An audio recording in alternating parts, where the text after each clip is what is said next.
चलिए। जी हाँ, नमस्कार। मैं हूँ सौरभ मदनवाल। आपका हमारे इस वीडियो में बहुत बहुत स्वागत है। आज जो मैं कहानी सुनाने जा रहा हूँ, हर माँ बाप बच्चे पैदा करने से डरेंगे, कहानी यही है।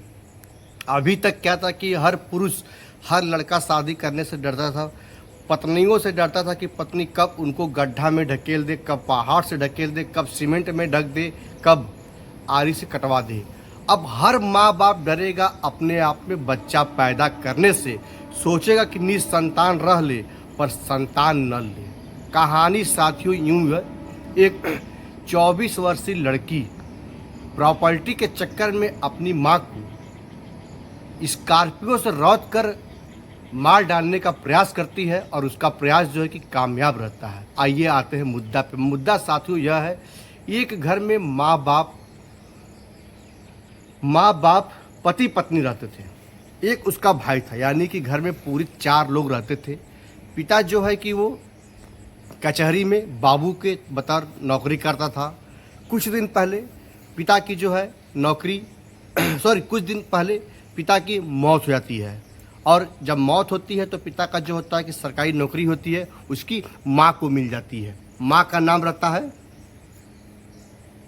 को मिलता है। तो माँ और बेटी दोनों डिस्कस होता है कि नौकरी जो है किसे दिया जाए। तो बेटी कहती है कि माँ मुझे नौकरी दिलवा दो, पिताजी की नौकरी जो है कि मैं करूँगी। पर माँ कहती है नहीं बेटा, तू अभी पढ़ लिख ले, तू अच्छा नौकरी करेगी। इतने में दोनों में विवाद होता है। विवाद होने के बाद निर्णय लोग, परिवार के लोग लेते हैं, क्यों नहीं, हम इसकी माँ को ही नौकरी देते हैं, क्योंकि विधवा हो गई है और जो बिटिया रहती है उसकी उम्र महज 20 साल की होती है। इन नौकरी पाने योग्य वो भी रहती है, पर माँ और घर के लोग उसको समझाते हैं कि तुम बेटा जो है कि अभी पढ़ाई करो, पढ़ाई करने के बाद क्या पता तुम्हें कुछ अच्छी खासी नौकरी मिल जाए।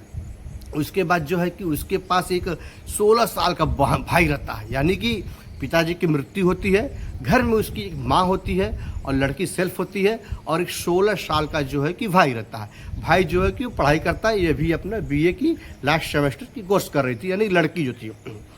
यानी जो है कि माँ और बेटी में तू मैं होता रहता है बीच बीच में। और देखिए लड़की का जो नीयत क्या होता है कि माँ के पास जितनी प्रॉपर्टी थी, पिता एक अच्छे खासे आपको मैं बताया ही था, उसमें क्लर्क थे कचहरी में, अच्छी खासी उनकी प्रॉपर्टी थी, यानी करोड़ों में प्रॉपर्टी थी।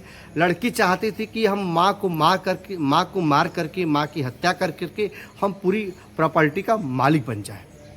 तो लड़की प्लान इस तरीके से बनाती है कि वो उसके ताऊ के पास जाती है, यानी ताऊ मतलब बड़े पापा को लोग ताऊ बोलते हैं, बड़ी मम्मी को ताई जी बोलते हैं। उनके पास जाती है और बताती है कि ताऊ जी, मेरे दिमाग में प्लान आता है कि हम अपनी माँ को मार करके पूरी प्रॉपर्टी का जो है कि हम हकदार स्वयं बन जाएंगे। और ताऊ भी जो है कि वो सोचता यही है। ताऊ भी लड़की से मिला होता है कि अगर माँ की इसकी हत्या होती है तो कल को लड़की लेगी, और कल को लड़की लेगी तो लड़की का भी किसी तरह हत्या करवा करके पूरे प्रॉपर्टी की मालिक जो है कि मैं स्वयं बन जाऊंगा। ताऊ क्या जाती है, ताऊ के जाने के बाद पूरी अपनी बात रखती है। बात रखने के बाद यह मास्टर माइंड प्लान तैयार करती, कौन, लड़की, माँ को मरवाने के लिए। लड़की जो है कि ताऊ से मिल करके कहती है, ताऊ जी कोई इस तरीके से है व्यक्ति जो सुपारी लेकर के हत्या करता हो, मर्डर करता हो, तो मेरी माँ का करवाना है। ताऊ के दिमाग में बात समझती है। ताऊ जो है कि उससे ले जा कर के सुपारी किलर से, यानी जो लोग पैसा लेकर के मर्डर करते हैं, उनसे मिलवाता है। मिलवाने के बाद यहीं पे जो है कि 6 लाख में सौदा फिट होती है। 6 लाख में सौदा फिट हो जाती है दोनों में, और 6 लाख जो है कि लड़की सुपारी किलर को दे देती है मारने के लिए कि मेरी माँ को आपको मारना है। तो सुपारी किलर जो है प्लान कैसे साथियों बनाता है, स्कॉर्पियो लेता है। स्कॉर्पियो जो है कि महाराष्ट्र की नंबर होती है।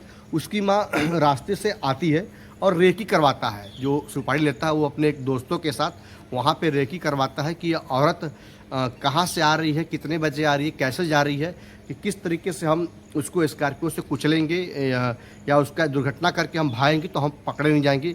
एक व्यक्ति जो है कि लगातार रेकी करता रहता है। जब रेकी करता है, जब कोई उसे सब कुछ सही लगता है, तो अब उधर से उसकी माँ कोचिंग छोड़ करके अपने बच्चे को आ रही थी।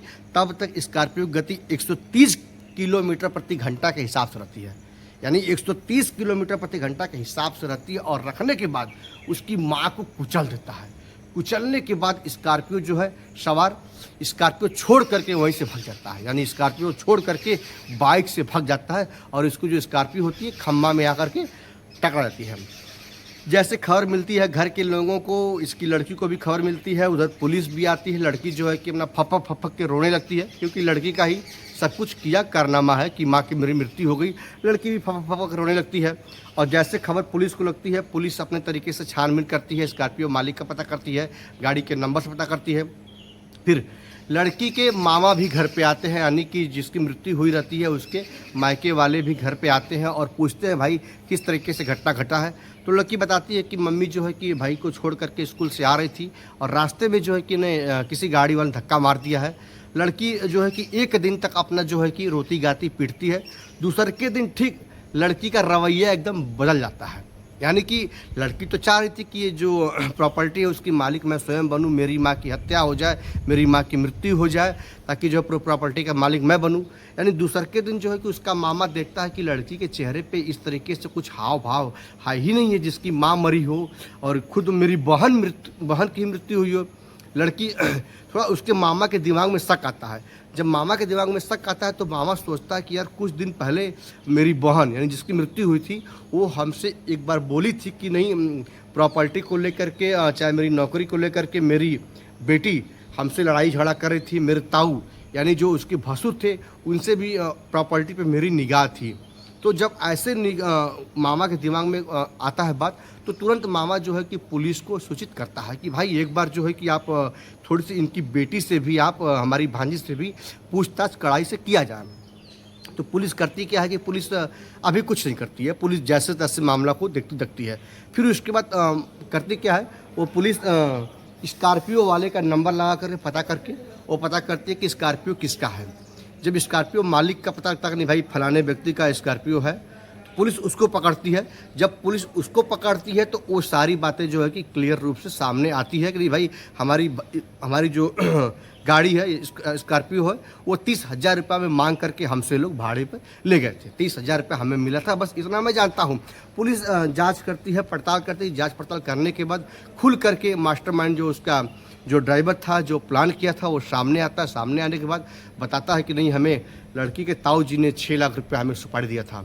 जब लड़की के ताऊ जी पकड़े जाते हैं तो लड़की के ताऊ जी स्वयं कहते हैं नहीं तो भाई इस बिटिया की कहानी है, इस बिटिया के कहने पे ही मैंने सारा प्लान किया है। साथ ही सोचिए ऐसे ऐसे घटना घट रहे हैं। अभी तक तो लोग पति पत्नी पे डरते थे, अब माँ बाप बच्चे पैदा करने पे तो सोचेंगे, डरेंगे।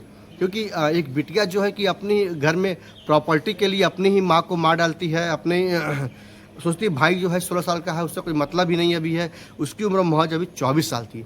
जो कि माँ के मर जाने के बाद भी वैसे जो सारा प्रॉपर्टी था वो बिटिया के हक पे ही आता, बिटिया के ही नाम ऑटोमेटिक हो जाता, क्योंकि पिताजी जो है कि उसके मर चुके थे। साथियों ये जो प्रॉपर्टी है या जो इसके पास अच्छा खास संपत्ति लगभग लोग बताते हैं कि यह काफ़ी करोड़ों में है। साथियों आज का वीडियो कैसा लगा मित्रों, मैं आपको सर्व धन्यवाद।